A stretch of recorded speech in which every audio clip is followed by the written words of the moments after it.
This is the 19th season of Bass Talk Live. BTL is presented by Bass Cat Boats, Strike King Lures, Aftco, Pro Guide Batteries, X-Zone Lures, Shoreline Boat and RV Repair, Spro, Gamakatsu, Big Bite Baits, The Bass Tank, Denali Rods, Beatdown Outdoors, and Sunline. BTL coming at you. Good morning and welcome to another exciting edition of BTL Bass Talk Live, where we're going to talk about bass fishing and anything else we want to talk about, because our guest today is none other than the one and only founder of BTL Bass Zone and all things, Mark Jeffries, from his new studio at Southern Nazarene University. What's going on, Mark? I got stacks of paper right here. Really? Yeah. What's on the stacks of paper? Tournament entries, compliance. Like NCAA compliance stuff? No, USBC compliance. Lane patterns. What's a lane pattern? So what different pattern they put the oil. What do you mean? So this is for like your college. Okay, just put the papers down right now. We'll get to the lane patterns later. Okay, we've mentioned it. We talked about it before, but explain to everybody what your job is now, your full-time job. Full-time gig is men's and women's head bowling coach at Southern Nazarene University, which is an NCAA Division II school just outside Oklahoma City. But even though at some universities bowling is an NCAA sport for the women, we are not a NCAA women's sport here. We are governed, both the men's and women's teams, by the United States Bowling Congress. So we can build this program if we want to and take it to the NCAA level. But at this time, we're pretty satisfied just to stay a USBC schedule. The compliance in the NCAA is ridiculous, Matt. I thought it was a free for all now. Oh, it is in the USBC. It's the Wild West. I thought it was with the NCAA with the heavens no. With the name, image, and the NIL deals. I thought it was just flowing. No. So it could be a couple. But yours is like you could lure bowlers in with like free Whataburger. You have no compliance issues, huh? No. Or very few. No, we just downstairs from my office, we just built a Chick-fil-A on campus. Really? Yeah. So some of your stuff in the background looks very familiar to the studio, just like some of my stuff looks familiar to the old studio. Yeah, but I don't know if you can see it. The hat. Wait a second. Oh yeah. We have the same fern. Look at the fern behind your shoulder. Yeah. Look at that fern, and then look at my fern. Here, hold on. Yeah, but that came from the original studio, dude. Yeah. We got the same fern. That was a total. I did not know that was in the original. No, I did not copy you. That was in the original, man. This is a Hobby Lobby find. It was from Hobby Lobby. I want to show you. Look at this. This might be the Shaw Grigsby, Gerald Swindle, and Dean Rojas autograph quantum hats. KVD. You can't see that. That's too. Oh, you can't see the KVD? KVD. No. Okay. KVD. Oh, you put all the quantum hats there. There's 6 of them. And that might be... The other 2 are Terry Scroggins and Gary Klein, right? Klein is one of them. It's Klein, Gerald, Rojas, KVD, Tommy Biffle. Oh, that's right. Tommy Biffle and Shaw Grigsby. Boy, I'd be interested to see when the BPT roster comes out. I think there might be a couple changes. Boy, Wait a second. Go back to those hats. Yeah. KVD retired. Yeah. Shaw Grigsby. Is he retired? We'll call him semi-retired? Sort of, I guess.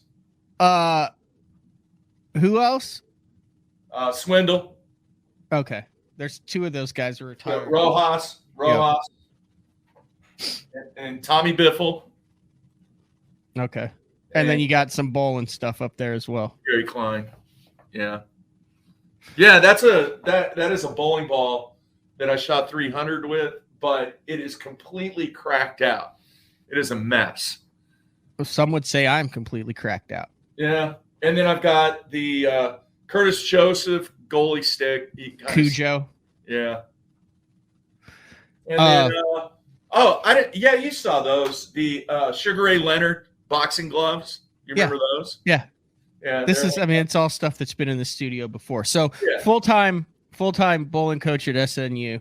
Yes. And I think it would be only right, just in case the point hasn't been hammered home enough, to watch the latest and greatest Mark Jeffries promo video that is coming out of the SNU PR department. Is that okay? Yeah, it's not coming out from the PR department. I think I'm the only coach on campus that puts together videos. There might be a reason why, Mark. Yeah. All right, here it is. This is the latest. If this doesn't get you fired up to drive to what is it? North Oaks, KC, or where's it considered? Bethany, Oklahoma. Yeah. For a home match. Yeah. Do you have home matches? No, they're all road games. But like, should a group of BTL want to blitz the place with signs? That would be kind of cool. These events are kind of crazy anyway. Okay. We are going to talk a lot of fishing. I'll go over the schedule later. Okay, we are going to talk a lot of fishing. There is a bunch of stuff I want to get into. You know what?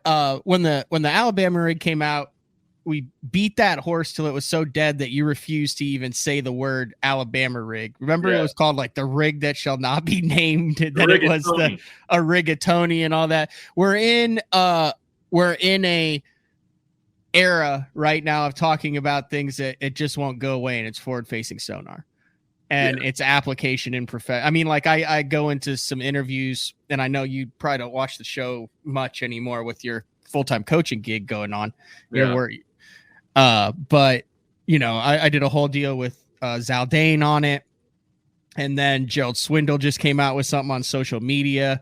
I actually have talked to people from both organizations behind the scenes, nothing formal, just saying, oh, what do you think about, and what about this, and what about, and I'd like to get your take on that. And then also, I mean, even when you retired just 2 years ago, there was a lot of weight and experience. Experience played a big role in success. And since about 2020, I don't know if we can say that. So we'll get into that. But first, the SNU, is there anything you want to set up on this promo? This is the latest and greatest on the SNU bowling. This is the video that I use when I go to showcase events and play on my computer screen. Nobody else has one. Imagine that. But all right, here we go.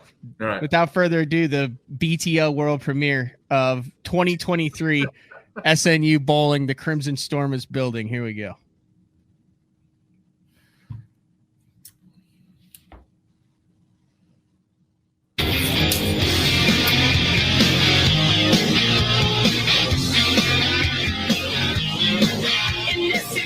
Generation out for reputation, the more than that's the cooling you see.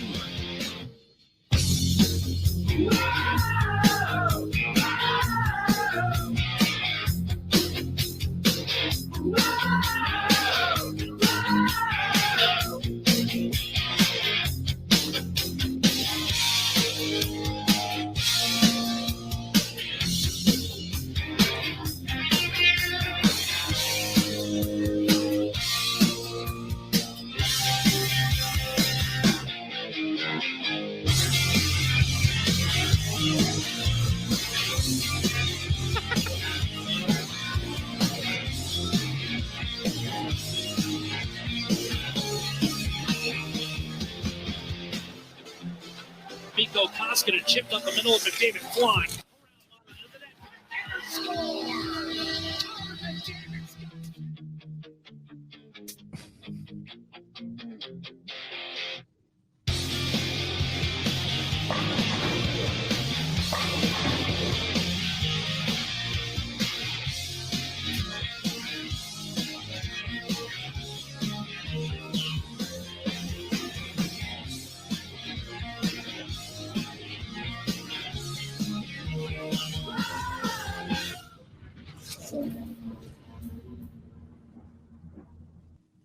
So is that typical Jeffries? That can't get any more, Jeffrey. Sorry if that was a little loud for people. If you're watching it on YouTube, I can't adjust that volume on iTunes. It'll be a seamless volume transition, but Okay. apparently we lost one of Mark's eardrums. Okay, so what is this deal then? The hockey pucks have become very, very popular. I don't understand that.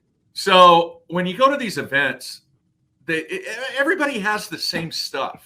Okay, they all have the pins and the bowling balls with the logo on there, and they hand out stickers and lifesavers or whatever. So I was like, man, I'm not doing that. So I put the hockey puck. I put Connor McDavid in there. He scores a goal. And I have typically about 20, 25 hockey pucks when I go to these places. I also have about $400,000 in movie prop money. That's fake money. It's fake money, but it looks real. Okay. So I stack up the money and then I put the hockey pucks right by there, and everybody, their attention gets captured with the money. Then they ask about the hockey pucks and they watch the video. And then what I do is I take a gold Sharpie and I write on the hockey puck, goals are achieved at SNU. Is this something like a Bobby Knight deal from a book or something? No, I came up with this on my own. So the last event that I was at was this past weekend, and I was in Nashville, Tennessee, and I didn't have a single hockey puck left. The word got out, and it was probably my best recruiting showcase event that I've had for the 4 that I've been to so far. But yeah, all the other coaches kind of walk by my area and they just kind of look at me and shake. Are you the Deion Sanders of college bowling coaches? Be honest. No, I'm not flashy. You've got hockey pucks and stacks of cash and a promo video. You're the Coach Prime of the bowling world. Let's just say I don't have too many friends right now, Matt. Oh, really? Pete, you're ruffling some feathers in the world. Yeah. So, I mean, you had a tendency to do that in the bass fishing world. I did. It's amazing now. I mean, I like to think I get along with everybody except one guy. Not a big fan of one guy, but that's no big deal. Yeah. But I get along with everybody. Right? Yeah. Oh, I get along with everybody that I come in contact with. It's just. But you're ruffling some feathers as to how things are done. Is it because you have a larger recruiting budget? Because you're taking players that other schools want? Is it because you have stacks of fake money at your? Yeah, I'm just doing stuff very unique. In fact, we've kind of coined this. The players came up with SN Unique. Oh, that rolls off the tongue. SN Unique. So I just think some of the coaches, everybody does it the same. And all of a sudden you got this big 6'4" dude that comes rolling in with fake money and hockey pucks. What the heck is he doing? Well, if you look at my recruit board compared to their recruit board, I think mine might be a little longer as far as list. So we'll see. It's a totally different game. They want to see, show me the fake money. There it is. Kind of looks. Anyway. So it was good. Nashville was really, really good. Dude, and I saw something that I've never seen before. I saw a mom walk down into the bowling area and actually get into a confrontation with her son. Over how poorly during he was a match. bowling? I don't know what was going on. Was he yelling at her or what was up? That'd be like a mom going down to the dock and jumping on the boat right before takeoff at a college event, right? It was crazy. On your team or another team? No. These are all high school kids, man. Oh, recruiting trip. Yeah. You were in Pro Shop Operator magazine? Yeah, they did an interview last year. With me. Yeah.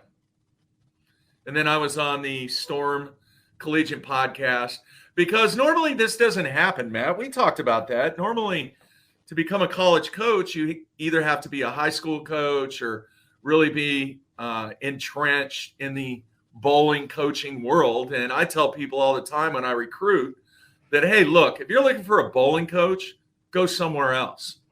All right. But if you're looking for a coach that knows a lot about bowling, then this is the place for you. What are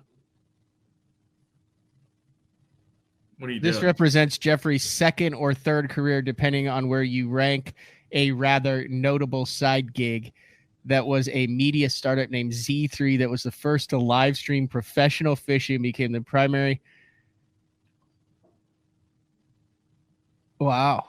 Yeah, they had a couple of misquotes in there. Yeah, that's fine. But, yeah, That's fantastic. yeah. I didn't realize this. This was back in October, but there you go. You can read that. I'm sure many of you are subscribed to Pro Shop Operator, Yeah, titled "Secrets of the New Head Coach at SNU." yeah. So it's cool. New programs don't get interviews like that. So the word's definitely out. You know, I if you saw my list of recruits for 2025 and 2024, vastly spread across the United States. More Seattle, Washington kids. I even have a New York kid. Where's the Really? hotbed? Is it still like kind of Ohio-ish? That Oh, kind yeah. of Midwest upper- region? Yeah, Ohio, Michigan, Illinois, Minnesota, Wisconsin. That Big bowling is where, meccas. that's where the vast majority of the best players are. It's hard to. I wouldn't imagine there's many like beach cities that have a thriving bowling. Southern California used to be big time. I mean, that's where I grew up. That's where I came from. And it's still very impactful. It's just, it's not like it once was. My next recruiting trip, though, is pretty unique, pardon the pun. But I'm going to Las Vegas for something that no other Really? coach has ever done. Yeah. Oh, you have live? Are you doing live? Oh, that's Yeah. for you. Yeah. Not doing live, but Oh, you can watch. Oh, here's the schedule right here. Yeah. Oh, this is where you guys will be. So I can show this, and if you want Yeah. to come out and support Mark Jeffries during the year, you'll be at all these events, I would imagine. Yes. 100%. Okay, hold Yeah. on. There we go. So we have Fort Worth, Texas in October. Oh, I won't be there. I'll be Yeah. in Florida. Fort Worth, Texas, Wichita, Kansas, Fort Worth, Texas, Topeka, Yeah. Fairview Heights, Illinois, Dallas, Fort Worth, Plano, Kansas City, and San Antonio. And the season runs from October through February. And then the intercollegiate team sectionals start in March. So if you're in that neck of the woods, it is just SN, Southern Nazarene, SNU. Because I always looked up SMU and I'm like, holy cow, this is big time. SNUbowling.com 2023 schedule. Yeah. And you'd love to have BTL fans and listeners come out. Yeah, that'd be cool. That would be really. I know the kids would appreciate it too. And I'm telling you, Matthew, these college events are crazy. The chanting, the trash talking. At the match? Oh yeah. So it's like a women's college softball game. It's it's very competitive and very loud. And these kids, like I said, we're 5 weeks away from our opening event, and they will definitely have the deer in the headlights look. But I'm trying to get ready for that. You got Brian Knighton on board, epic Yep. Bates owner and stuff. He is an SNU alum. Oh yeah, you told me that. Yeah. He's very very big supporter of the industry, not only through the Baits, but through Knighton Industries and Epic Baits. He does Bass, he does MLF, all sorts of stuff. You need to check out Epic Baits if you guys have a chance. There's a lot of pro-inspired designs there. I know Dean's part of it, Scott Suggs, Becker, there's a bunch. Canterbury. He's from Oklahoma. He spent his college life at SNU. So it was a no-brainer to try and get Brian involved. And Brian is a huge, huge supporter of what I'm trying to accomplish here. Phenomenal. All right, we're going to take our first break of the day. When we come back, we're going to talk about weather and bass fishing. It's Mark Jeffries' second appearance on BTL in 2023. We'll be back right after this. The new Puma STS has been redesigned from the ground up. With the angler, design, function, and performance in mind, nothing on this new offering was compromised, and the only thing carried over from the previous version is the name. Based on the Soft Touch series hull that started with the flagship Jaguar, this new model is nimble and performs incredibly well at all speeds with either a 250 or 300 horsepower engine. Featuring a new 96-inch wide-body footprint, this hull measures out at 20 foot 7 inches in length. Industry-leading design coupled with tournament-winning performance. The Puma STS from Basscat. Feel the rush.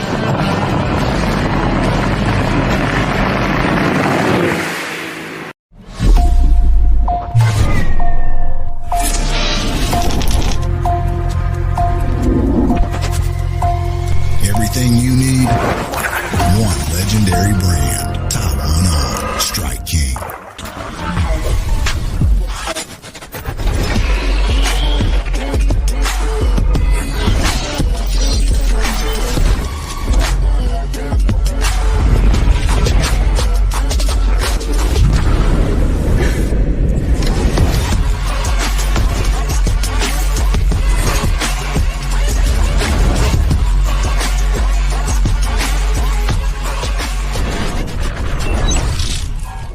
Shoreline Boat and RV, dock rash, storm damage, collision repair, that deep scratch or gouge from trying to access that secret creek. Shoreline Boat and RV can get your prized possession back in mint condition and looking good on the water, fast. All repairs are done in-house, so they're able to get your boat or RV back to brand new, quickly. All Shoreline's work comes with a rock-solid warranty. Find out more at ShorelineBoatandRV.com, Kansas City, Austin, and Tulsa. All right, welcome back, BTL, on a Wednesday, talking with Mark Jeffries. And I think it was last week, we had Polish Pete and Trevor on from Omnia, and they always have different deals going on there. Not only do they have the Premium Pro with all of the mapping and wind and bottom hardness and all that, but they also have deals every week. Right now, over at Omnia, 30% off all rainwear, sandals, and sunglasses, which is an interesting combo. And then if you do Savor Summer 20, you get 20% off site-wide, and that is through tomorrow at 11:59 p.m. So 20% off site-wide through tomorrow. Hell of a deal, Mark Jeffries. Have you when you called me to come on, I was like, oh, man, he must be desperate. No. He's searching. No, we had Zaldane on, and then Mike Malone. He does all the scheduling for MLF now. Yep. Had Mike Malone on. I thought I'd really throw people for a loop by having Zaldane on one day and then Mike Malone from MLF on the next day. Just keep them on the toes. You never know who's coming up next. And then I wanted to get you, but it is an odd time of the year. You have a lot of guys who go on. I mean, this is kind of their vacation time. The stress of the season, a lot of back-to-backs. You have Angler of the Year races, requalification races, classic races, and then you get done and you either make it and celebrate or you don't make it and you forget about it and unwind with and most of these guys take their significant others, wives, girlfriends, fiancés, families on trips because it's kind of a lonely road to hoe when you're out there all year, away from your family and stuff. So this is kind of how they make up for it and going into the off season where then they'll disappear into the woods for the next I have some homework for you to do because I'm way too busy.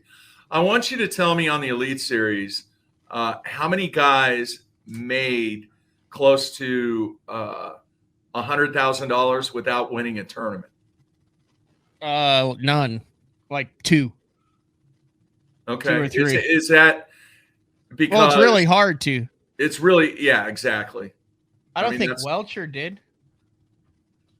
Did anybody come close to $100,000? Without winning an event? I don't know. Kyle only had 2 top 10s the entire year, which meant 6 or 7 of the events were 10,000, which is 70. And he won Angler of the Year, right? Yeah. And what was his gross earnings?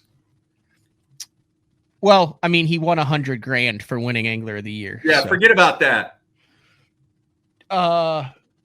So hold on. 1, 2, 3, 4, 5, 6, 7, 8, 9 times 10 10 because he cashed a check at every single event, which would be Yeah. 90,000. Then he made 19,000 at the Sabine River. So there's 120,000. Okay. He did 120,000. His finishes were 13th, 15th, 18th, 41st, 25th, 7th, 44th, 25th, and 5th. Okay.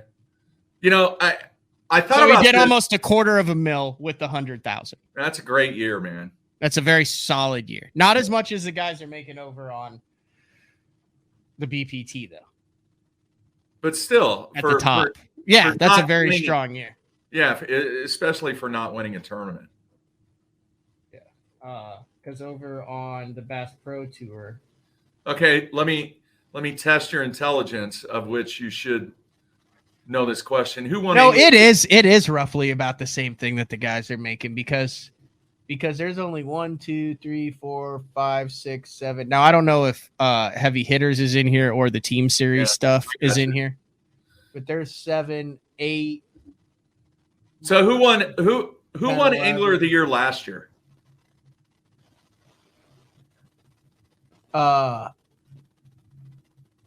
Brandon, didn't he?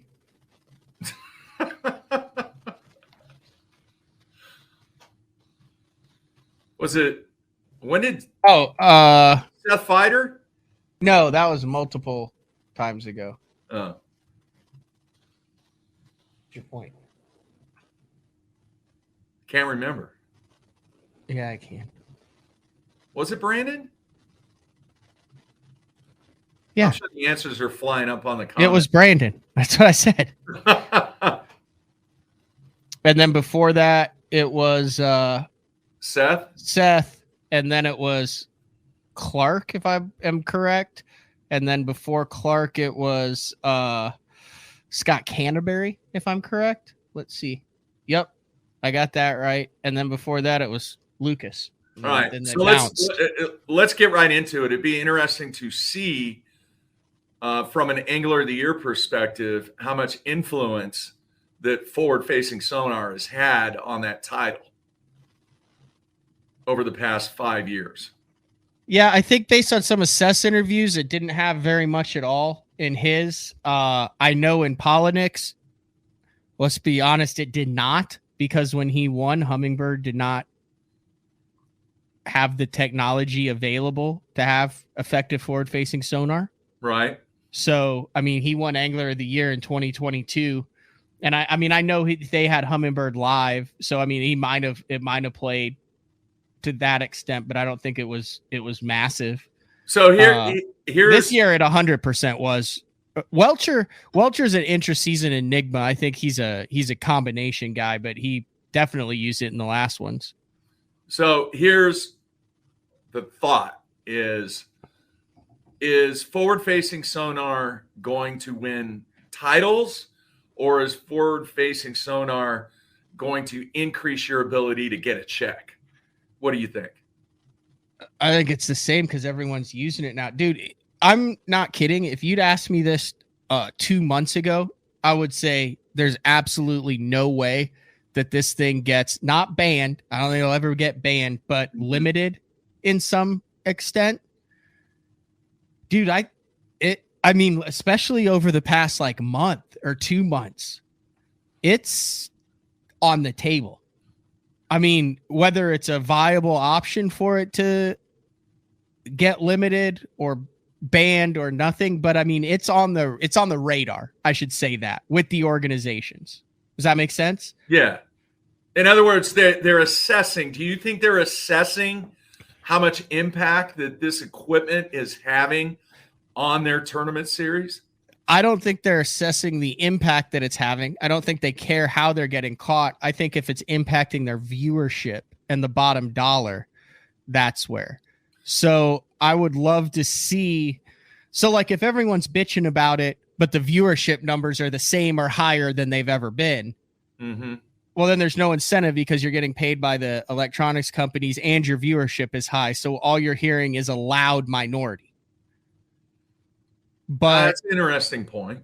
But if these numbers come in and they're lower like lower for both of them, and you have all the smoke and fire around how the game is being played, then I think you have to assess what the electronics companies are bringing to the table and whether their funding of and sponsorship of the leagues or organizations are making up for that viewer loss. Or you see, I mean, is that not a business way to look at it, Mark? In a way, but I would be curious to see what the fan feedback is. The fan feedback seems to be primarily limited.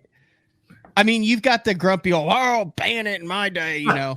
We should be dragging window weights behind the boat to figure out how deep it is. Yeah. That's not what I'm asking, though. What I'm asking is from a viewership standpoint, not from it's a Bass and MLF question. Well, which I can ask. I can ask him. No. It's not an organization question. It is a fan question. And what I mean by that is, do the fans enjoy watching the guys constantly look down at their graph? Okay, listen. It's easier to complain on social media than it is to praise. So if you just go on social media numbers, like what Gerald Swin, dude. You can't. Okay, then then you would have to literally poll every Bass member, every person who watches it. Well, or doesn't watch it. How do you determine what it is? How do you know that it's not just a few people who dislike it, who are really loud, and the vast majority who really are like, dude, it doesn't matter to my life whether I'm watching a guy who's staring at a beautiful sunrise when he sets the hook or staring at a 12-inch graph when he sets the hook. Hey, what have I said all along? The three people that really matter in this, the fans, the companies, and the players. I agree with Chuck. They should have to swim down and catch the fish with their damn teeth. Chuck, that's the greatest idea I've ever heard. That's pretty funny. Now, hey, they have availability to do market research because they have all the data. Yeah, they need to do market research. That's what I'm saying. But it just in generalizing what the fans are watching, I think eventually the fans are going to get bored. Well, yesterday with Zaldane, I suggested the theory that maybe the organizations need to alter their coverage of how they cover it with camera angles and what they show to where, yeah, a static shot from the back of the boat worked for the last 5 years, but that was before everybody was doing forward-facing sonar. So now if you can change the camera angles and show more on the screen, you can now show where the skill is because there is skill involved in it. I mean, 90, the people who are saying my 10-year-old, I saw a comment yesterday that said my 12-year-old could do what Patrick Walters did. My 12-year-old grandson. No, he couldn't. Your 12-year-old grandson could not do what Patrick Walters did. Just because he uses lives, just because I can turn my stove on and cook doesn't mean I'm Gordon Ramsay. Just because you can live soap doesn't mean you're the top of the game at it. But what the organizations have done is they've done a poor job. I wouldn't say they've done a poor job. It's a new problem that they're trying to figure out how to navigate of showcasing the skill that is involved in forward-facing sonar. Right. I told Zaldane, I said it'd be like it's like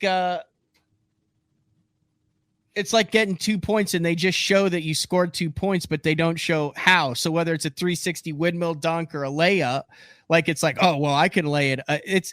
There's skill involved. Like you have to be like, dude, did you see Taco hit that fish at 110 feet out, 6 feet down, and keep the bait above it in a 3-foot chop?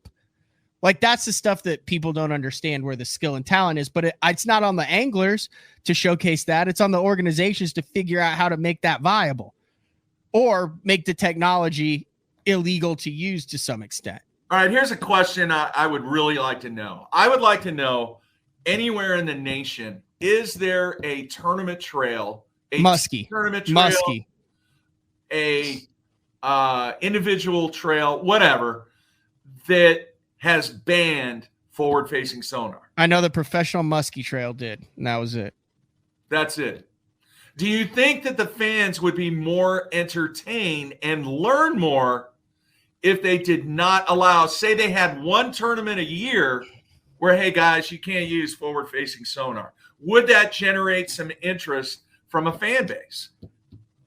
I mean, would it not just create a groundswell of, oh, we loved this, and then there'd be even more backlash? I don't know. That's why I'm asking. I don't know either. I think that there is a core group of fans out there, but once again, it goes back to the organizations doing their market research, that I think there is a large number of fans out there that would enjoy seeing that. Unfortunately, I don't think that's ever going to happen, and I don't think forward-facing sonar is ever going away. You know, there is a similar situation, and I hate to bring it up, but I am going to say the bowling thing. One of the iconic bowling balls manufactured by one of the Brunswick brands, the PBA and the USBC has said, hey, you got to change the hardness of this bowling ball, and any year prior to whatever it is, I don't know, 2021, you can't use that ball because it was winning too many tournaments. And unfortunately, a part of the game has gotten to the point where it does not matter the skill level that the bowler has. It's the bowling ball that matters more. Okay, so now let me make that comparison to fishing. Is it not truly the ability to find, locate, and pattern fish has gotten to the point where now what's more important is that you fine-tune your forward-facing sonar skills, that if you want to truly have a shot at winning or getting a check, you better get dialed in on forward-facing sonar. I mean, that's where it's at right now.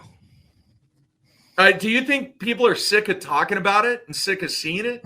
Yeah, it's just like when the Alabama rig came out. Now, the Alabama rig still sold even when it got banned from the major organizations. A couple of listeners have pointed out that would be the greatest thing for it. Yeah. As if it did get banned. Because then, I mean, you'd be in tournaments and you'd have your Garmin up there and you'd just pop the screen out and you'd be good to go. All right. I have not seen the list. I haven't seen the Angler of the Year standings list or anything like that. But I would think that some of the guys that have been around a long time are going to fail to qualify for next year. Is that a true assessment? Yeah. There's a lot of the old guard that's still, in my opinion, and I've talked to a couple of them about it. They're still doing the Bassmaster article seasonal pattern things, right? Mm-hmm. I was talking with an angler last week, and we were talking about the upcoming open schedule with the back-to-back on Watts Bar and Lake of the Ozarks. He said, it's a really tough time of the year. And I said, dude, there is no tough time of the year anymore. I said, there is no seasonal patterns. I said, it was the tough time of the year because those fish in September, October in the majority of the country would get out, suspend, and the bass would follow them and chase them offshore, which would make them really hard to find and pattern because they were pelagic bait chasing fish. I was like, now that's what is targeted. Like we could catch those fish now. So this whole fall patterns thing is BS right now because the fish that couldn't get caught, which is what made it tough, now it's the easiest time of the year to freaking catch them. I mean, I went out on Rayburn last October in an open on Rayburn, having been there 2 or 3 times. I go under the bridge there. I see balls of bait. I see things under it, and I catch 30 a day jerk baiting the middle. I cannot express to you how much I am saying the middle of the lake on nothing, and I cash a check. And there's 50 guys out there who are doing what you should do that fall that have done it on Rayburn for 20 years and have thousands of hours. And I'm out there throwing a jerk bait in the middle of the lake, catching 40 keepers a day. Is that entertaining? I don't care if it's entertaining, but was that skill for me or was that, should I have been able to do that? I don't know. I was there were like 2 other guys, and Sokup was one of them that was out there doing that out of the entire field in that part of the lake. Yeah. Now, I know Austin was down lake doing it. Other guys were down lake doing it, but you see what I'm saying there? Like that takes out some of the experience and stuff that should have carried guys to checks. So let me ask you this. Do you think some of the guys are just saying they're being stubborn? They're like, I'm not going to take the time at this point in my career to get better at forward-facing sonar. I'm going to continue to put a square peg in a round hole. 100%. Okay. I also think that there's a group that think that the more anglers go offshore and target it, the less guys are on the bank. Hackney's talked about this. A couple of the other guys have talked about this, that their water opens up more. Because it's not getting pounded. Yeah, because it's not getting pounded. I mean, Hackney had a good year. He finished in 20th. But, I mean, I'm looking at this list here. Like, Cobb wasn't a massive scoper. You know, Michael Neal, before last year, he had only used forward-facing sonar in 30% of his FLW invitational tournaments. Interesting. So what was the cut line for the Classic? Sorry if I'm interrupting you. Steve says I'm interrupting you too much. Oh. Brian wanted to know your thoughts, and Steve's like, Matt won't shut the hell up. Sorry. I apologize if I was interrupting you too much, Mark. No, it's all good. What ended up being the cut line for the Classic? As far as I could tell right now, it's 42. Because Patrick Walters double qualified because they didn't have a TTBC this year, I guess, or a Toyota Texas Fest, I don't think. Yeah. But they made the last event win and you're in. And I would assume that's for two reasons. A, to give the, what did you call it? The carrot? Dangle the carrot for guys that were like, I don't want to go up and do back-to-back on Champlain and Thousand Islands. Well, now they got the carrot. Yeah, winning you're in. So Gussie dropped to 52nd, so he did not get an automatic, a double qualifying, but then with the winning you're in. Yeah. Interesting. Did so 42. So that we're not having the standings pulled up, but he did zero research. You know, it's just stuff that I'm thinking about on top of my head. Did Iaconelli make it? No. He did not make the Classic cut.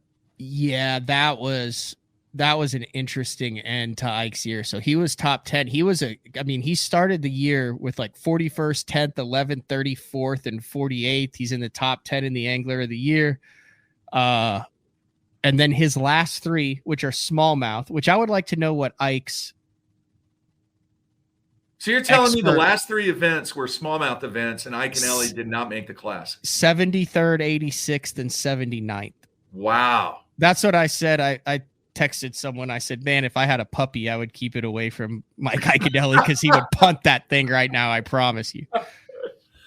Wow. Well, hopefully he will be in a much better mood come September. I think we've covered this, right? Matt, ask Mark what he thinks on the comments that forward-facing sonar is the new Alabama rig and will be banned in the future. You don't think it'll be banned in the future?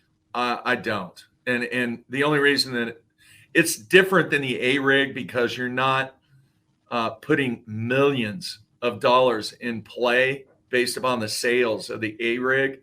The sponsorship money and the connection between the manufacturers and the organizations is going to be a stumbling block to ever think about having that banned. Quite honestly, if it was me, I would step out and I would go get another company to supplement that advertising revenue and say, look, guys, we're done. All right, forward-facing sonar banned because now I've created a new revenue stream, and I think it would create a major buzz in the industry for the first organization to say, you know what? We went out, we busted our tails, we got a new sponsor. We don't have to worry about the revenue stream. But how do you justify that? How do you justify that? The whole thing is helping you catch more fish. I understand the motor because that's a safety issue. I understand some of that stuff for safety issue. The Alabama rig was very controversial. And forward-facing sonar is not? That's why everybody's talking about it, Matt.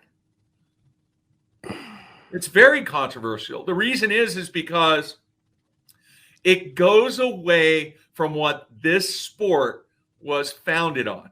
You go out, you work hard, you pattern fish, you put together a plan, and then you go out and you execute.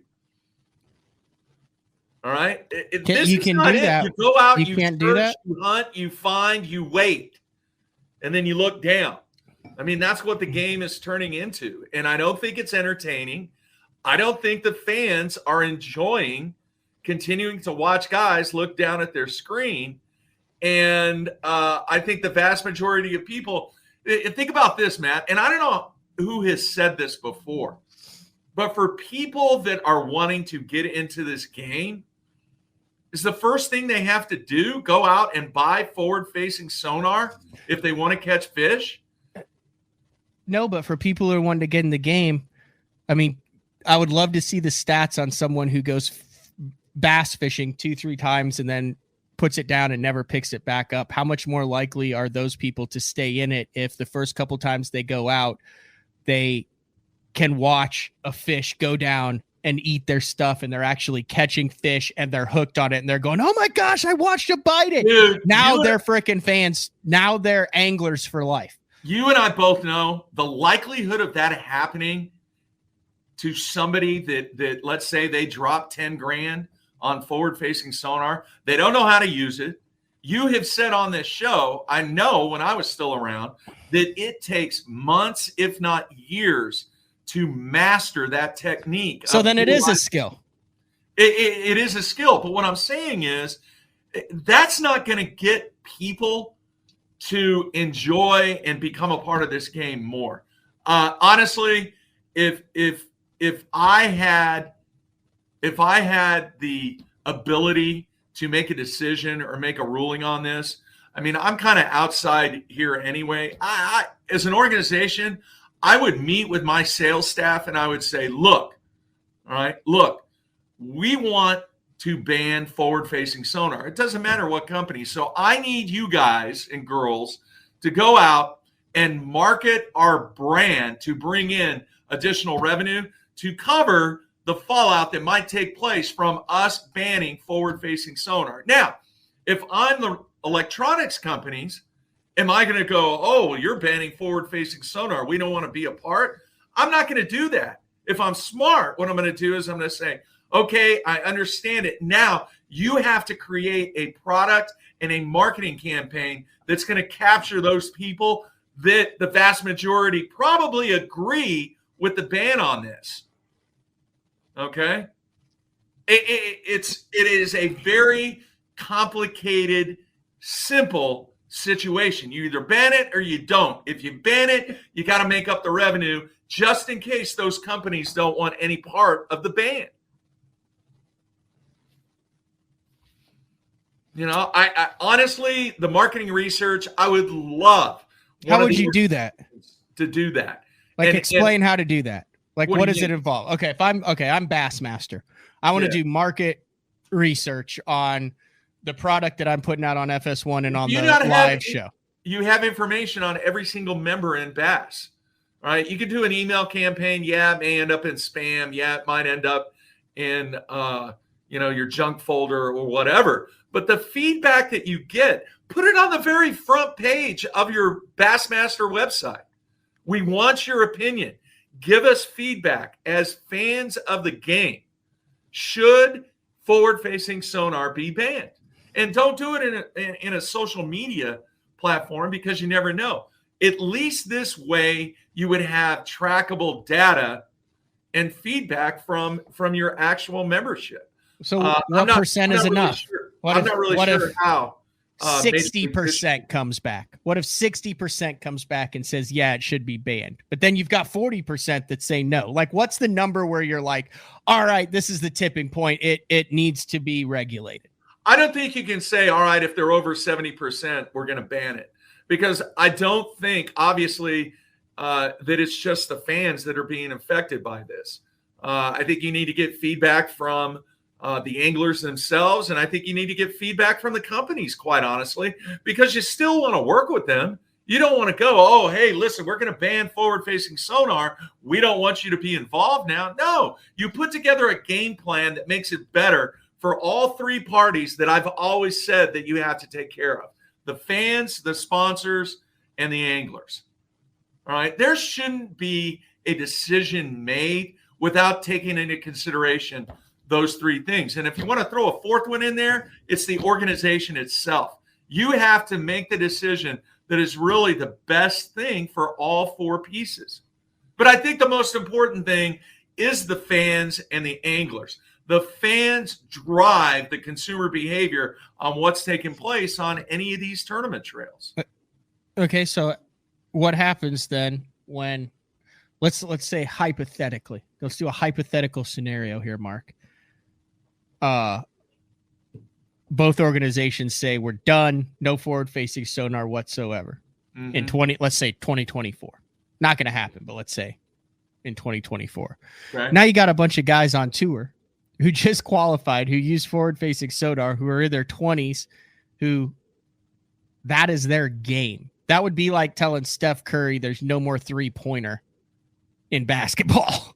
Well, what do you do with them? You just let them suck for a couple years and fall out, or adapt?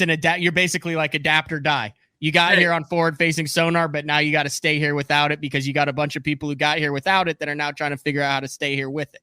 Dude, it's not the organization's responsibility for you to take care of your career and get your game dialed in. It's called adversity. It's called adapting.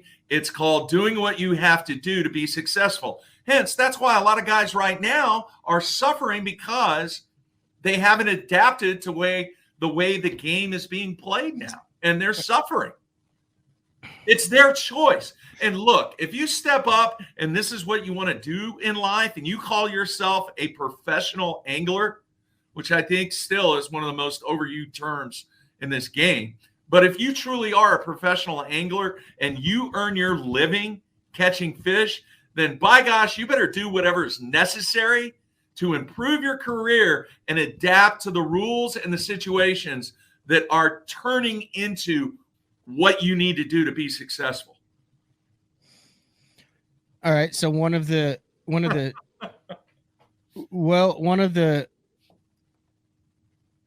I didn't primary mean to throw you off your game, man. No, I'm trying to think of how I said. I'm trying to make sure I show like Red's Fish. It says he loves watching forward-facing sonar events. Coverage of it will only improve. Yeah. One of the popular things is inches, number of inches of screen. And everybody said, let's do 60 inches of screen. Then you could have 4 12-inch units. Well, you're still at the exact same thing that you're at now, right? Like that, I don't think. So here's my suggestion. 16 inches of screen. Now, this is a hypothetical. Now, here's what you could do. You could either have a little bitty tiny graph up front and a little bitty tiny graph in the back, but only one unit, or you can have one big graph up front, but you got no mapping in the back, or you can have mapping and navionics and all that, but no forward-facing sonar or depth or anything up front. You really want to make guys make decisions, give them 12. This sounds horrible, but give them 12 or 16 inches to work with. Oh my goodness. Panger. You see what I'm saying? Now you're making to make a decision, because we did a call with Dave Mercer, and I still think that navionics and GPS precision mapping is the biggest advancement in fishing over the past 30 years. Okay. Because you don't know where to live scope, you don't know where to find the fish. Imagine if you had no idea where to go or how to get there to look and find the fish. Like, you could be the best race car driver in the world, but if you can't get to the track, what's the point? Yeah. Well, what you need to do is you need to archive this show. And 4 years from now, when my freshman class are seniors, we need to see what the status is of forward-facing sonar and what position it has, not only in the tournament foundation, but from a fan perspective and from a consumer perspective. What, in 4 years from now, is forward-facing sonar going to be $40,000, $30,000? Because the technology is going to continue to get better. And here's what's weird, all right? And some people out there may not think about this, but I remember when VCRs first came out. I'm really dating myself here. Hey, dude, they were like $2,500. VCRs? People had them, all right? And then eventually, as the technology progressed, they got cheaper and cheaper and cheaper and cheaper, to where what? You can get a VCR now, even though it's not really applicable. Mm-hmm. You can get a VCR for $50. All right. Are we going to see that trend with forward-facing sonar technology? Doesn't look that way because the price just keeps going up and up and up and up and up. So, I see the statement from Brian A. there. Well, this is a two-part statement. What are your thoughts on this part? The total instant screen idea is dumb. It's either 100% or nothing. I kind of agree with that. Then his second part is that's like limiting the number of rods, baits, and tackle on a boat. Mark, tell Brian what they used to do in the Bassmaster Classic. You were limited on the amount of tackle and the number of rods.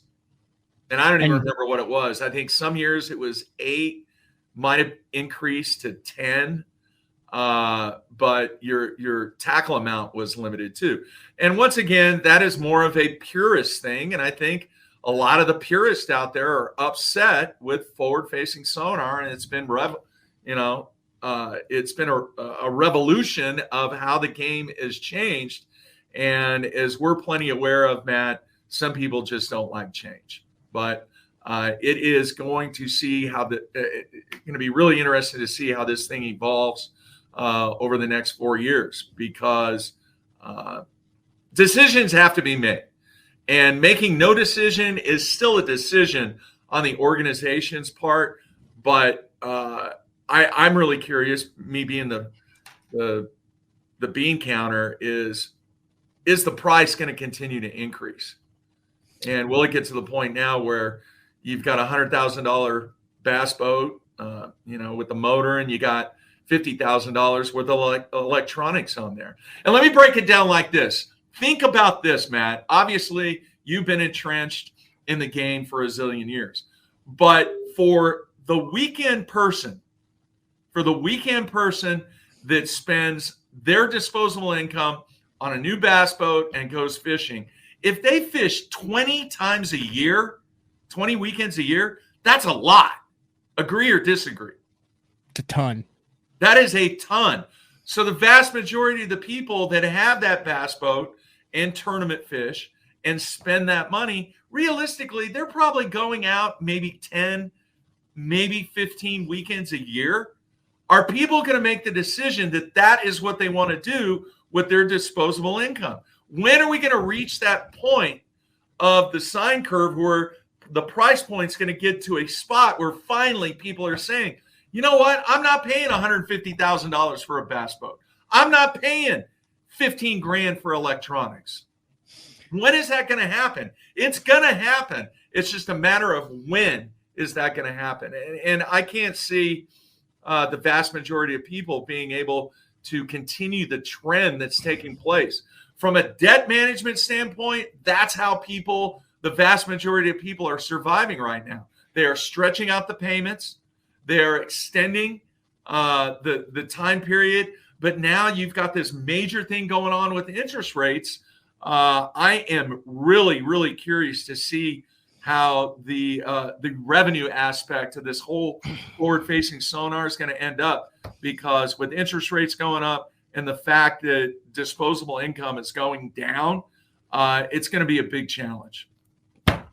And look, this is the first major advancement in the sport that really plays out on social media. Do you know? I'm sorry, I interrupted you. No, it's all good. What do I know? There's a lot that I know. Do you know, or do you have any idea what the first? I'm just going to call it a tracking trolling motor was. What the hell's a tracking trolling motor? Like how the trolling motors of today, you put on spot lock, boom. Yeah. All right. Yeah, or it will actually follow a certain direction. They've had the tracking stuff for off and on for a ton of years that they haven't been able to refine, but the Ultrex was the first spot lock. Right. But the original company was called Pinpoint. And I don't know if you remember that or not. And you know who was actually involved with Pinpoint just for a little while? Alan McGuckin. Really? Yeah. And the technology that came out, this was in the 80s, dude. And the trackability, or the ability to program trolling motors to go and follow contour lines and specific routes, it was amazing. But the technology and the cost really didn't it didn't spur consumer interest. Plus, there were some challenges that they had with the technology. They just didn't have it dialed in. So we have been down this point, pardon the pun, before with technology. But now I think technology has just gotten to the point where they're doing an incredible job with the development in the technology that's put at the forefront now. Spot lock, I think that's been a game changer. Agree or disagree? Yeah, I agree, but it's been a game changer in convenience and staying on a spot. Like no one ever, I don't know. I don't remember any controversy over side imaging and down imaging. I don't remember any controversy over spot lock. And I mean, I was around, I started before this stuff was a thing. Yeah. I don't remember any controversy over it, but also like Instagram didn't launch till 2011 and Facebook back then was colleges only. So this is the first major advancement where everyone has an opinion that you can hear. Yeah. And then you've also got, so this is, I want to get your take on this, and then we'll take a break and come back because we have to get into KVD's retirement and the Hall of Fame banquet and all sorts of stuff. I don't know how much time you got. I'm good, man. This is what really grinds my gears are the people like Randy Blockett gets on his channel and talks about how it's ruining fisheries and it's decimating fisheries and state agencies need to make it illegal and it's spotlighting deer. Show me the freaking proof. Show me the studies. Show me the data. You can't just say it to your thousands of listeners and then they get it in their heads that it's doing all this. You have no proof of that. Show me the hard data where it's showing me that the fisheries are being decimated, that it's bad to target pelagic offshore roamers in the fishery. That's just straight BS in my opinion. That's the only thing that really ticks me off about this whole thing. And then it comes on our deal and they regurgitate it on everything. There's zero freaking data on that, Mark. There's no proof that it's doing anything to damage the fisheries. And every third freaking video he does is about it. And it drives me absolutely nuts. Show me some freaking data. I agree with you 100%, man. And, it's kind of the way that we did things years ago. And I've always been a believer. Journalism has changed and media obviously has changed, but with the exposure that individuals have and the presence and influence that people have, I am still a firm believer that if you're going to go off on a tangent or you're going to stand by something statistical element, some support, some studies, something. It's pure speculation, all right, because there is no proof. You have to have, all right, data. You have to have facts. You have to have the factual story to be able to truly base an opinion on it. So I wanted to throw my phone probably 10 times over the last 2 years, and 8 of those times are because of Randy Blockett. Yeah. It's speculation. And listen, I'm not taking away of anything that he's done with his career and what he's done. He puts these videos out and invites feedback like this. Like that's what he thrives off of. That's how he makes his living. Yeah. It is as part. But you can't say stuff if there's no facts to it because it's ironic. I'm in the industry. I listen to this stuff and you're verbatim seeing all this stuff appear days after Randy says it, and you go back and you're like, that's a little oddly familiar. It's propaganda is all it is. Clickbait propaganda. Like if those are the stats, then preach it from the freaking mountaintops every single day, 2 videos a day. Hell, I'll replay it on BTL. But until there's any proof or stats about it, you can't say crap that you just believe. We got to take a break. We'll get into some other stuff unrelated to this. When we get back. Do you have a piece that you want to say to close things out on this chapter of our lives, Mark? No, I mean, obviously I'm not close to the game anymore, but I'm still interested to see how the whole forward-facing sonar situation develops over the next few years. And I believe that the first organization that actually handles this and makes a decision on what they're going to do, because obviously the public, the fans, the anglers want to know what the heck's going on. And silence is very loud. And the silence that's taking place right now, the loudness is actually noise. And the noise is coming from the fans and the anglers. So let's see if the noise gets reduced. Let's see if there's an organization out there that's going to take a stand on this. And I don't think they can do anything until they do the market research. A person or thing that is popular or fashionable among a particular group or section of society, a system, a devotion directed towards a particular figure or object, a relatively small group of people that have beliefs and practices that are regarded by others as strange or sinister, as imposing excessive control over its members. Those are the three definitions of a cult. All right, BTL banger on a Wednesday with Mark Jeffries. We'll be back right after this. The great thing about the new Sensation soft plastics from Big Bite Baits, heavily scented, super soft, buoyant, comes in 7 great new shapes. I've got a couple of them of my signature series, the cliffhanger worm and the ramtail craw. Great for a flipping jig, football jig, swim jig, all that. Several other great shapes. Really excited about it. We've worked over the last year, catches fish all over the country, and I think it's going to catch fish for people everywhere you try it. The Spro Little John crankbait has been around for almost 15 years, and it is one of my go-to crankbaits whenever I need a fish in the boat, so you can never have enough new colors. That's why Spro's coming out with a handful of new colors, including Pearl Shad, which has this bleached out white look, but it's got this pearlescent, really, really pretty. We've got Copper Shad, which looks amazing in the water. It's got that purple flake on the back, really, really pops in the water. And then if you want some real pop, we've got Sparkle Shad, nothing but sparkles all over this thing. And then last but not least, we've got the matte Sexy Shad, just a really different looking color for a crankbait. So you want to give them a little different look. That matte Sexy Shad is definitely the one to go with. All these colors are available in the original Little John and the MD.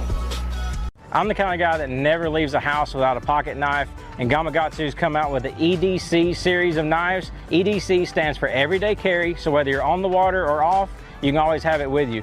The best thing about it to me is that assisted open feature. With this D2 blade, you've got it right here at your fingertips, so if you can't find your scissors, you need to cut a knot, you need to cut your braid, you've always got it. Make sure you check it out. Never leave home without your Gamakatsu EDC knife. Born in Japan, using technology, innovation, and precision, Sunline produces the widest selection of fishing lines at the most technologically advanced line factory in the world. Manufactured at the strictest tolerances to produce victories at the highest levels of tournament bass fishing. From household names like Christie, Swindle, and Cruz, to young guns like Cook, Logan, New, and Welcher, they all trust Sunline to take them to the top of the leaderboard. Choose the line that will give you the strength to guarantee your confidence. Sunline. Are you looking to install your own fishing electronics? The solution is the Bass Tank Power Harness. It takes the guesswork out of installation. No more voltage issues or interference. Designed by an engineer so that you can get professional results right there in your own garage. Installation done right with the help of the Bass Tank Power Harness. You can feel confident knowing that your installation was done right. The Bass Tank Power Harness. Give us a call or order yours today at thebasstank.com. Get the best patterns backed by tournament data. Start by finding the best 10% of your lake. Know exactly what to look for and what to throw. After that, just put them in the boat. Try the Deep Dive app today. Look at that beast right there. Have you considered purchasing new electronics for your rig? The type of mounts you choose to protect your investment should be part of the decision-making process. No matter if you prefer 1, 2, or 3 graphs up front, Beatdown Outdoors has a solution for you. Adjustable, versatile, rigid, and made in the USA. What's your ultimate electronics setup? Check out the full selection of Beatdown Outdoors products by visiting beatdownoutdoors.com. Welcome back, BTL on a Wednesday, talking with Mark Jeffries. Dude, Michael Neal did a great job on that commercial, but they had the wrong guy doing that. Who should have done that? Huh? Biffle. Yeah. Biffle with the knives. The EDC, which stands for Everyday Carry. They're great knives. I actually have one. Like, it's worth getting them. They're very reasonably priced. They're Gamakatsus. I would have loved They're to badass see knives. Biffle doing that commercial, man. I do feel like if you're going to carry them, though, you need to limit the length of the blade. You get too big of a blade, it's just way too easy to cut stuff. Yeah. Apple doesn't stand a chance. Like back in the day, you really had to worry about cutting the apple up. Now with the EDC blades, it's just you look at the apple wrong after you pull the knife out, it cuts itself. There's no skill involved in cutting apples anymore on the water with the EDC blades. Yeah. It needs to be a maximum of a 5-inch blade. Very nice. You're going to be at the Hall of Fame this year, Mark. I am. I mean, I don't know what we can or can't get into. You're not in the Hall of Fame, but you'll be a part of it. This whatever you could say about it, just go ahead and say. I don't want to get you in trouble. It's not a secret or anything. And I think for the people that have watched this show over the years, they know that Mike Iaconelli and I have been really, really good friends for a long, long time. And, we talk. It's not an every week. It's not an everyday thing or anything like that. But the dynamic that takes place between the media and the players, it goes, it can go a couple of different ways. Either they tolerate each other or they hate each other. Hate's a strong word. They have a strong dislike for the media. Or in a rare situation, they actually develop a strong friendship between a member of the media and the player. It doesn't matter what sport it is. And I can remember in the early years that Mike was a tremendous help and influence and really grasped what I was trying to accomplish in being really the first independent beat writer. And the way it was established when I went out there for the very first year of the Elite Series and developed a really cool friendship with Mike. And it's extended for, good grief, almost 30 years. So it was a couple months ago, I got a phone call from Mike, and we talked a little bit. And he said, "Hey, man," he said, "the reason that I'm calling is, as you hopefully know, I was voted into the Bass Fishing Hall of Fame." And I was like, "Yeah, what do you? I still vote in that. I'm still part of that."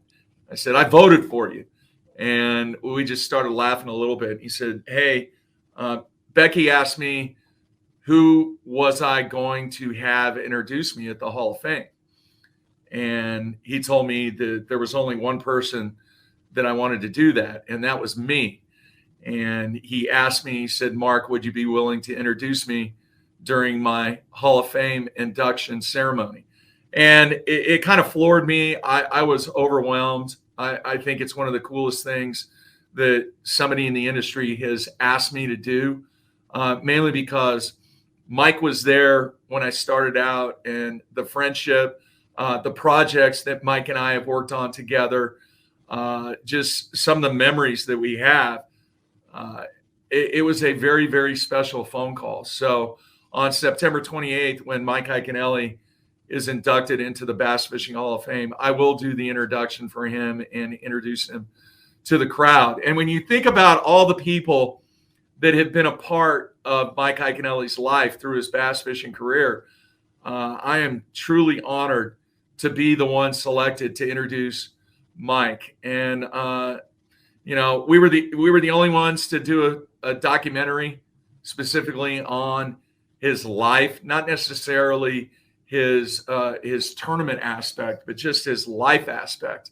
And one of the coolest moments in all the years that I worked in the industry was sitting on the steps of the Delaware River where Mike won that event, and it was kind of his hometown deal. And I actually got to see and hear what Mike Iaconelli truly is about. And I'm not talking Ike. I'm talking Michael Iaconelli. And to have this honor and for Mike to ask me to do this, I can't wait to introduce him. I don't need to write a speech. I'm only going to go about 2 minutes. I know for some people, they'll think, you're winging it? Huh? You're winging it? Oh, yeah. In all the windshield time that I've had, I have went through my mind over and over and over what I'm going to say. And there's no need to have it written down on a piece of paper or index cards or anything like that, because of the experience and the friendship that Mike and I have had over the years. There's no need for anything to be written down. That's bold. It's all right here. And it's going to be a special night. I know I'm going to see some people that I haven't seen over the last 2 years. But I think that the impact that Mike has had in this game is unlike anybody else over the last 30, 40 years. And some people might say, the iconic television shows of Bill Dance and Roland Martin and Hank Parker.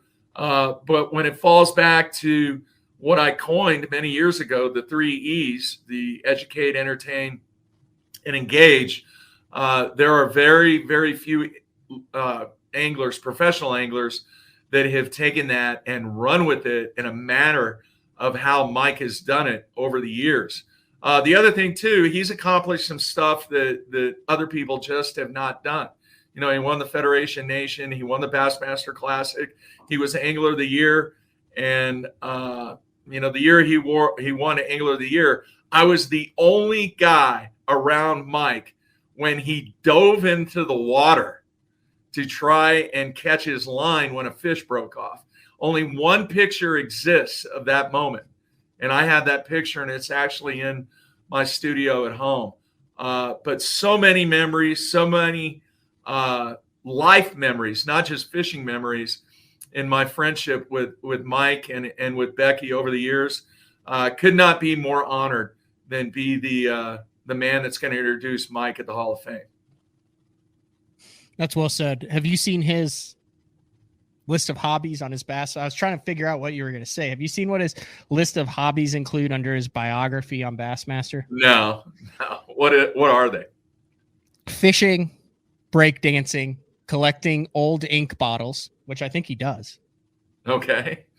Gardening, water polo, laser tag, candy making, ghost hunting, Civil War reenactment, needlecraft, ham radio, macrame, playing the flute, graffiti artist, Illuminati researcher, and extreme ironing. I mean, is that not typical Mike?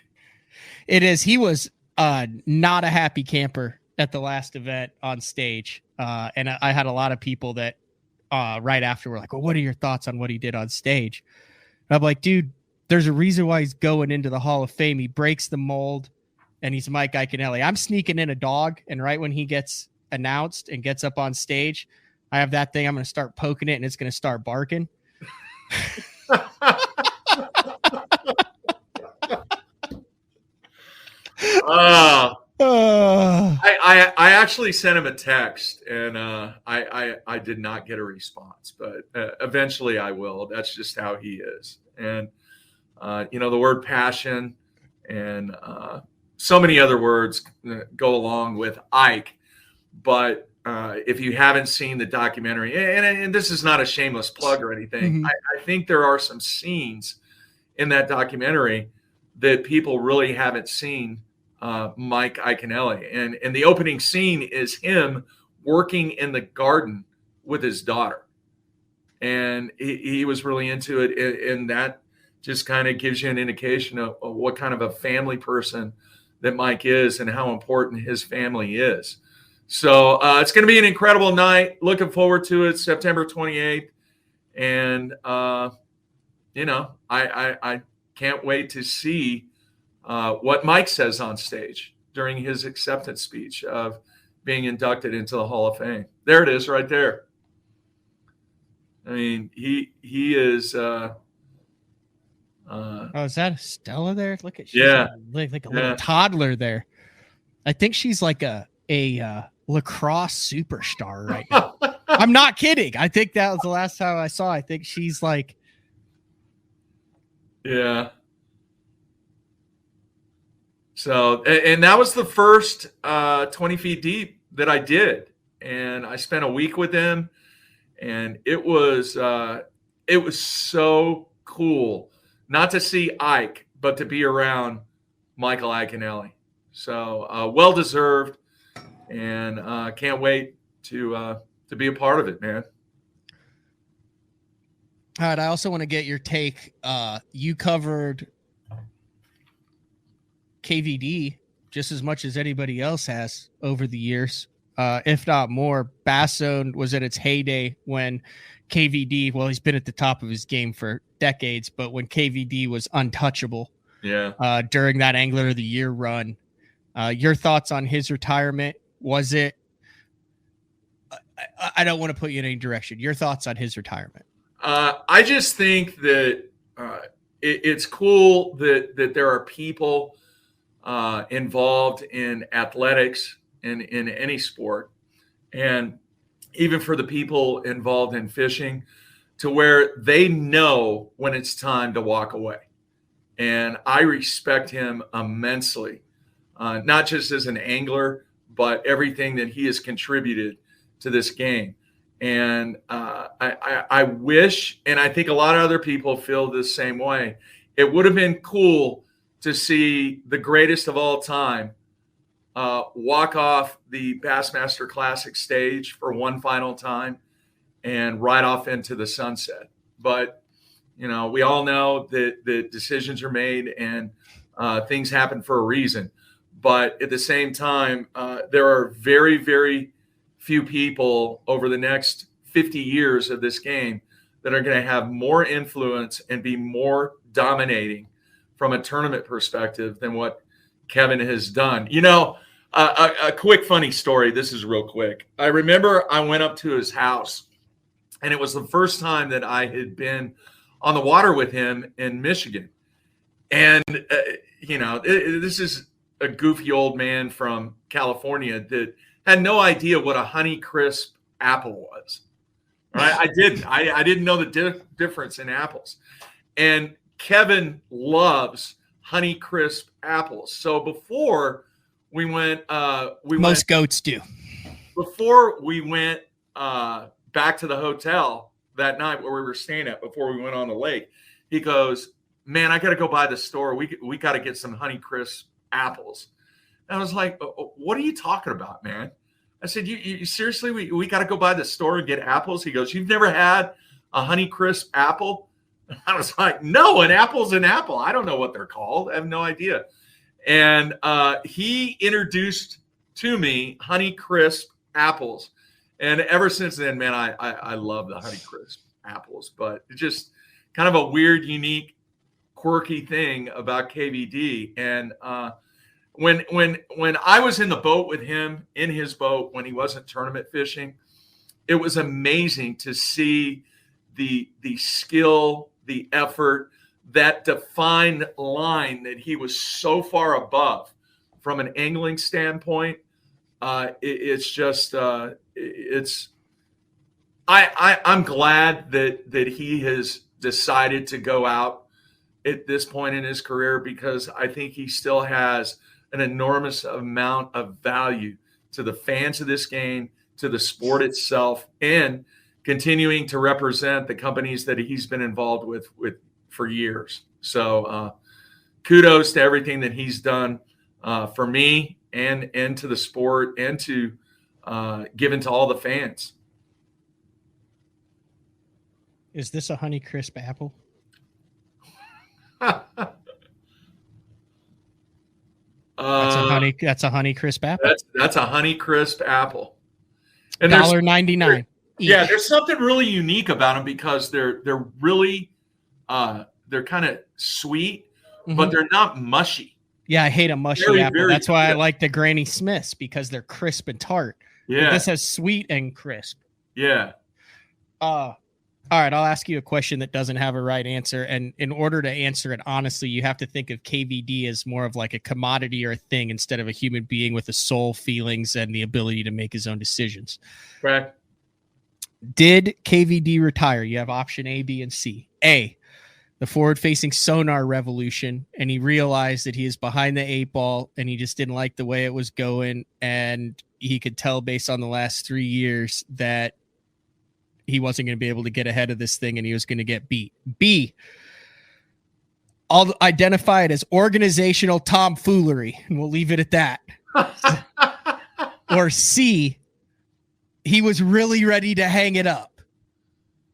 I will do C with an asterisk by it, because I truly believe this was a decision that had to do with his family and what he wants to do with the remainder of his physical ability to do some of the things in life that he just hasn't been able to do.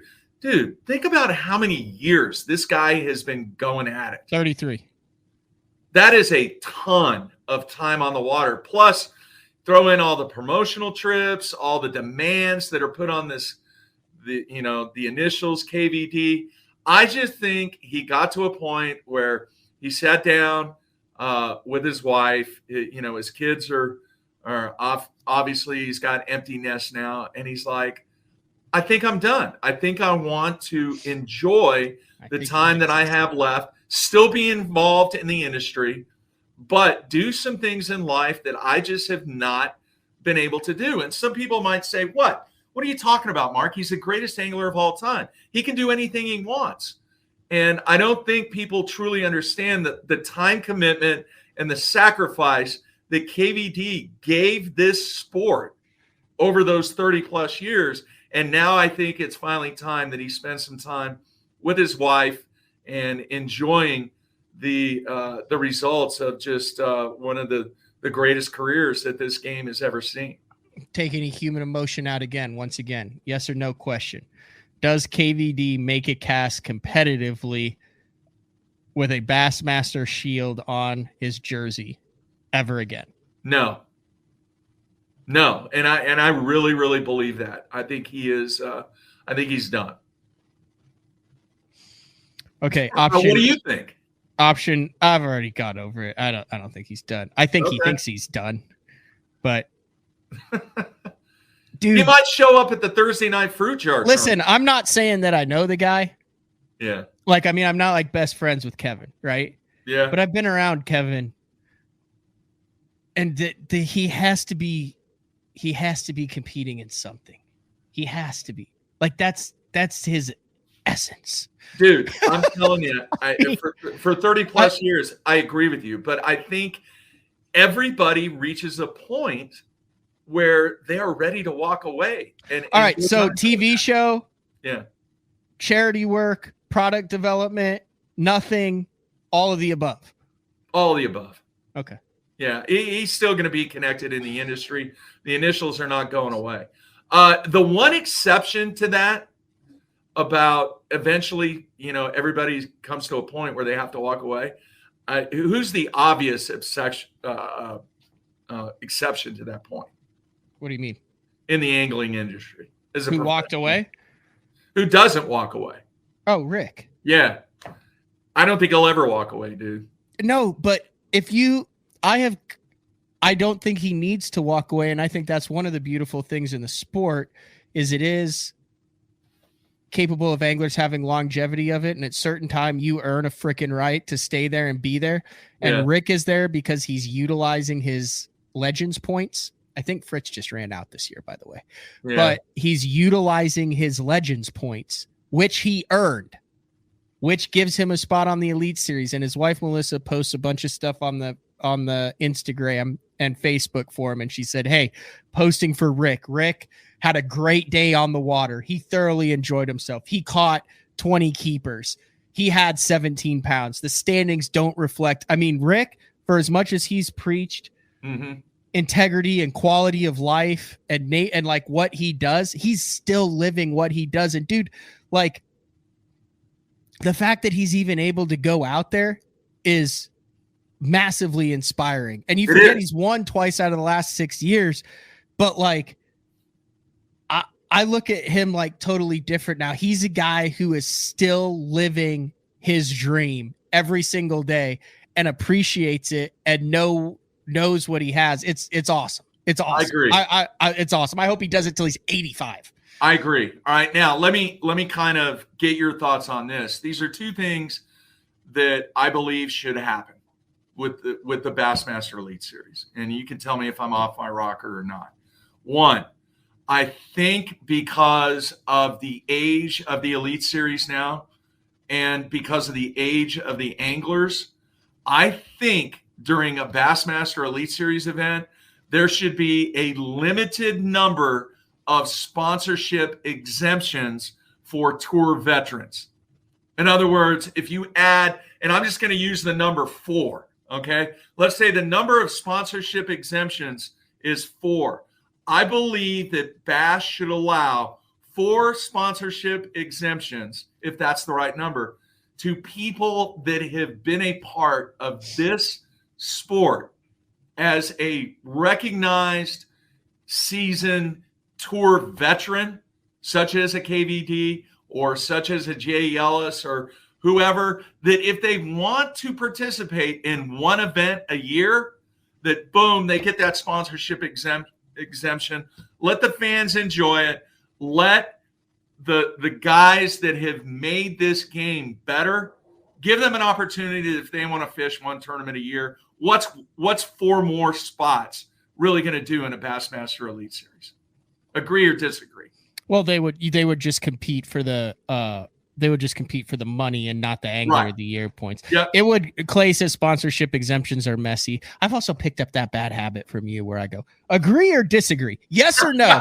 Am I wrong or am I right? I do that every show now. But So it's what a do you great think, man? open-ended question.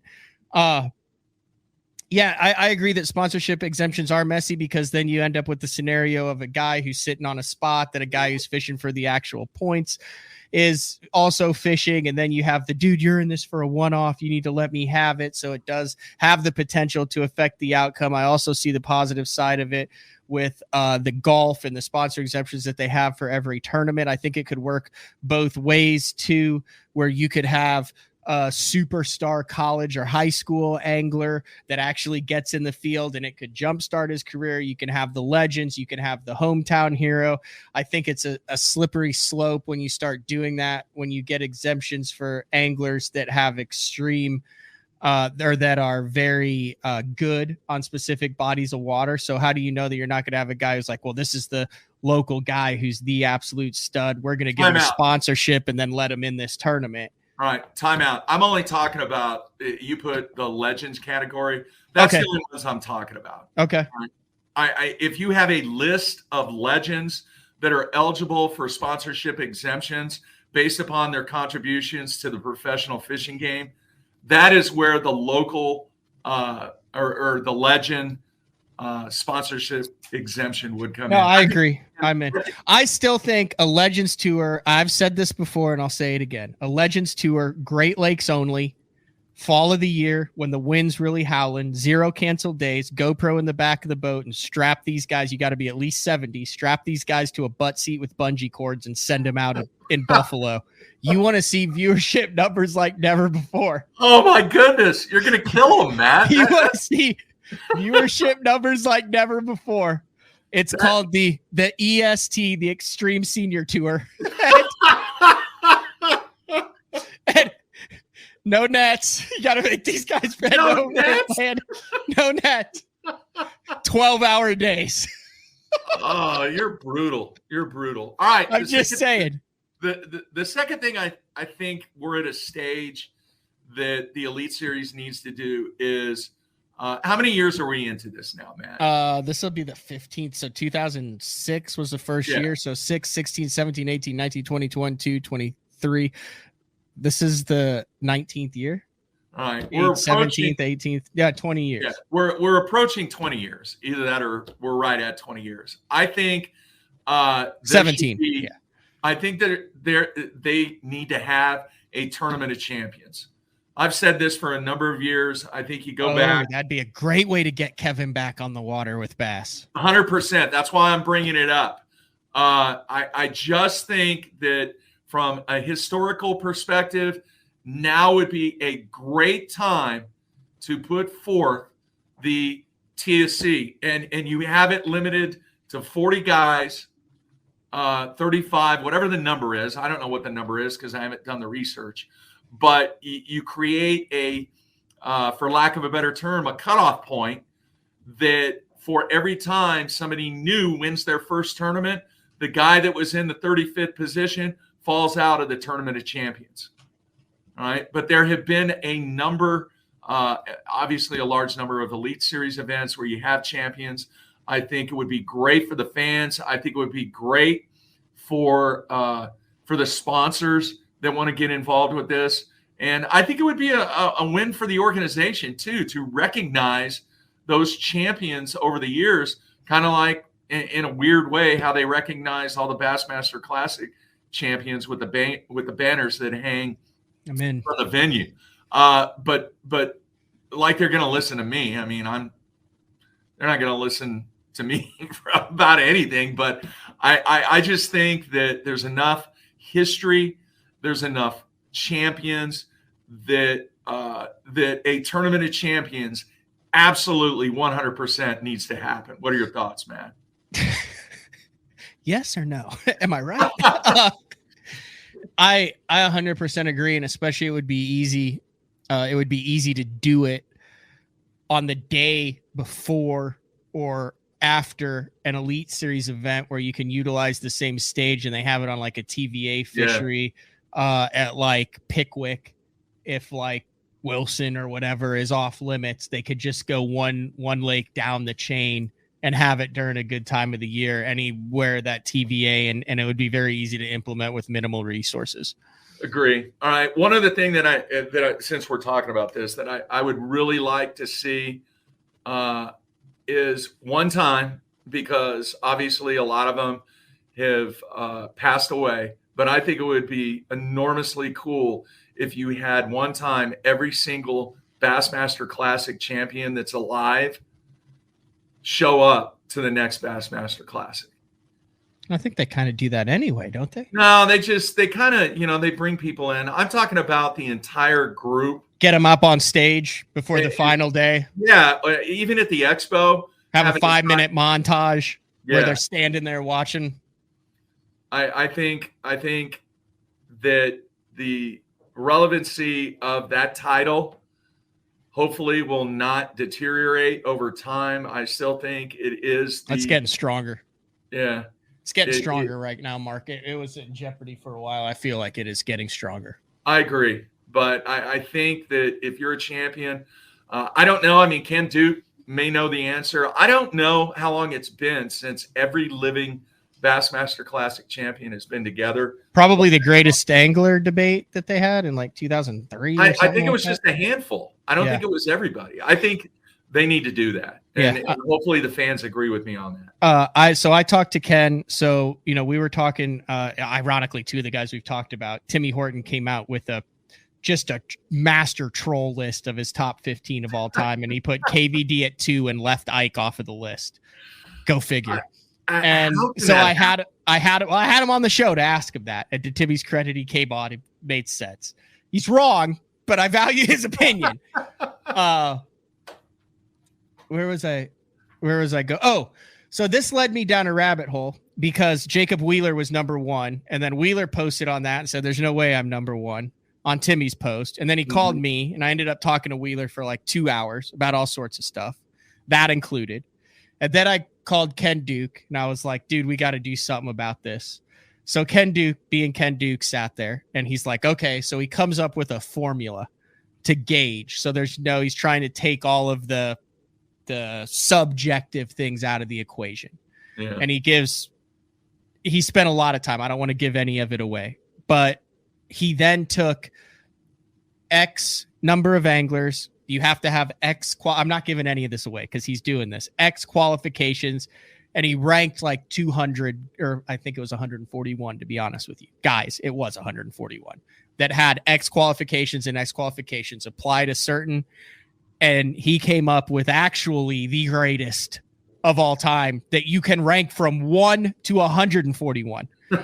And then the beautiful thing that he did was he's like, well, if he said there has to be some subjectivity in it because you're assigning a value right? A number value to each accomplishment. He goes, so that's where the subjectivity is. He goes, so if someone feels like my subjectivity in this was wrong, we could just change that value with a couple of clicks. And now it can be like, oh, you want this to be valued more? Now here's your top 140. Yeah. And he's going to come on in the off season, and we're going to get guys from different eras. Wheeler's already agreed to come on for this era.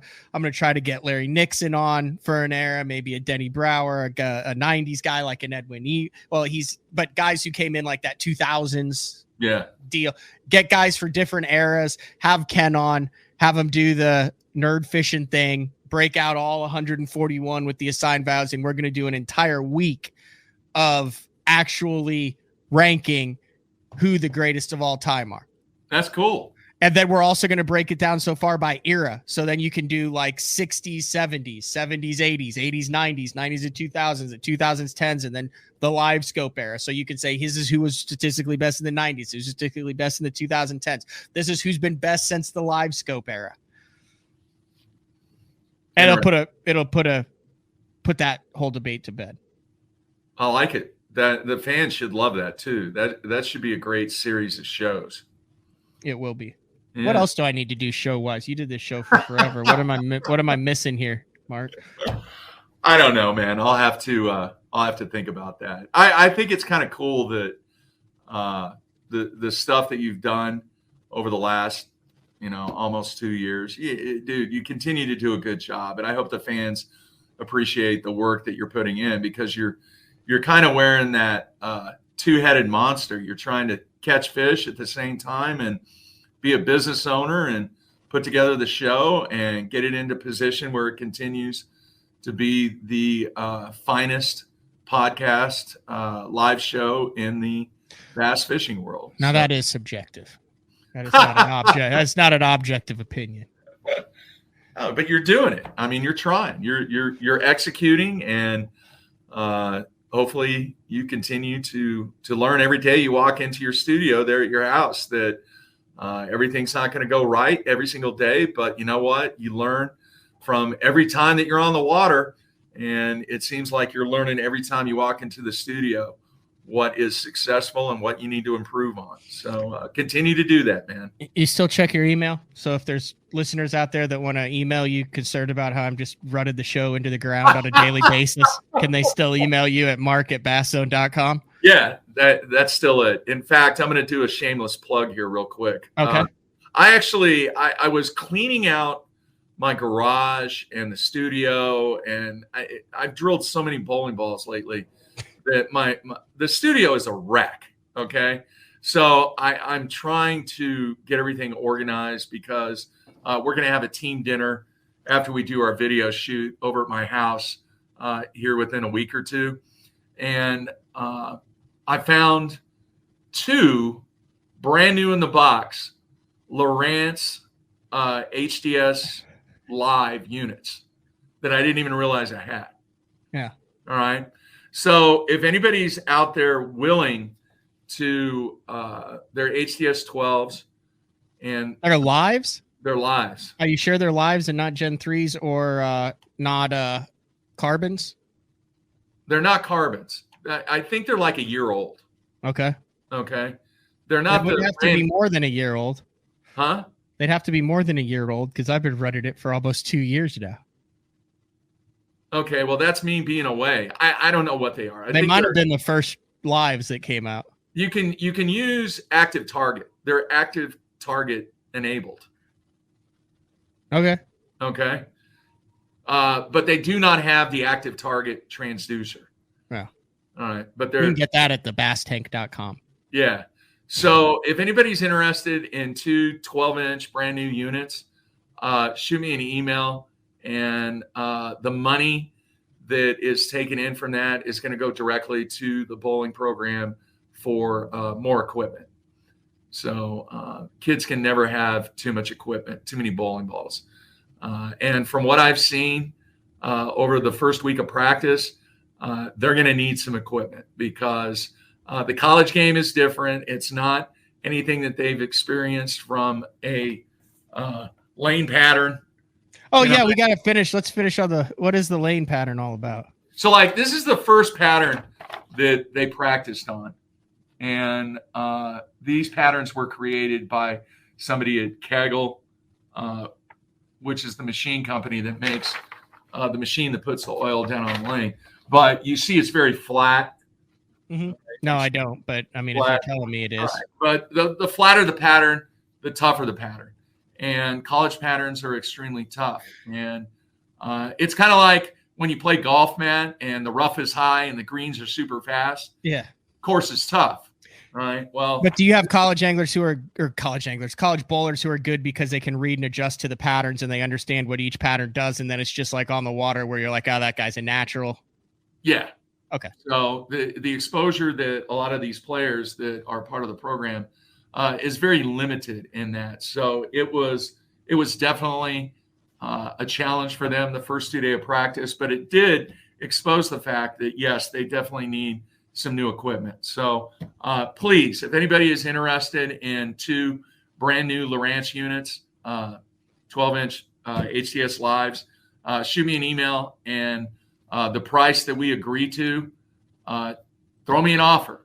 All right. I'm not saying X amount of dollars or anything like that. Just throw me an offer in an email, and we will take that money and donate to the program for new equipment. So that's the only shameless plug I have. The other thing is, it's kind of weird, man. I really appreciate you having me on the show. I hope people enjoy when I randomly come on the show. I do miss it, but this is my job of a lifetime right now. I cannot tell you how much I am enjoying recruiting, being around the kids, and being able to hopefully pass along a lot of my experience, not just in bowling, but in life, that helps them through the 4 years of college, but more importantly, after they graduate. So it's been fun so far, man. Well, I mean, you get a good job passing on a lot of knowledge to me over there. So you could be absolutely maddening at times and completely irrational, but as a whole, I appreciate a lot of the things over the years, not to get too sentimental. Yeah. But in the fall too, we got to have our one-on-one. We're still going to do. Frank's coming down in the fall to do more crappie and bass fishing and stuff in the studio. We got to get together with you because it'll be like after the season, so like November, December time. Yeah, and we still have to do our one-on-one. We got a bunch. Right. Hopefully, we covered a bunch of stuff today. Hey, Matt, I haven't done a Mark After Dark this year. It's coming. God. Oh my gosh! I just don't know when, but it's coming. I will do a Mark After Dark. Oh my gosh. Okay. have you still have access, so have at it. All right. Thanks everybody. Just give me a heads up. Hopefully it was good. Hopefully you enjoyed. I love coming back on the show. Are you closing the show out now? Yeah. Well, hey, you want to see some of my players? They're showing up in my office. Here, come on. Here. This isn't an NCAA violation, is it? No. All right. Right here. You got Jackson from Hutchinson, Kansas, Gavin Taylor from here in Oklahoma, and Tobias. Holy cow, the bowling team is jacked. That's not what I had in mind. The bowling team is jacked. I mean, I've seen all the promos on the show, but man, we got the 24 karat gold chains and the tees and everything. Yeah, they're good kids, man. All right, it's been fun. All right, Mark, I thoroughly enjoyed today's show, an hour and 50 minutes. I know you got practice coming up. Thanks for jumping on. All right, man. All right, see everybody ya. out there, be safe. All right, that was Mark Jeffries. We're closing out the show. That's the music. If you get a chance, head over to the iTunes. It's that time of year where we're doing contracts for next year, doing all sorts of stuff. So review on iTunes, number of stars, leave a comment, subscribe on YouTube, all that good stuff. Tomorrow, Uncle Frank, live, 8:30 a.m., wrapping up the week. We'll see you then. Later.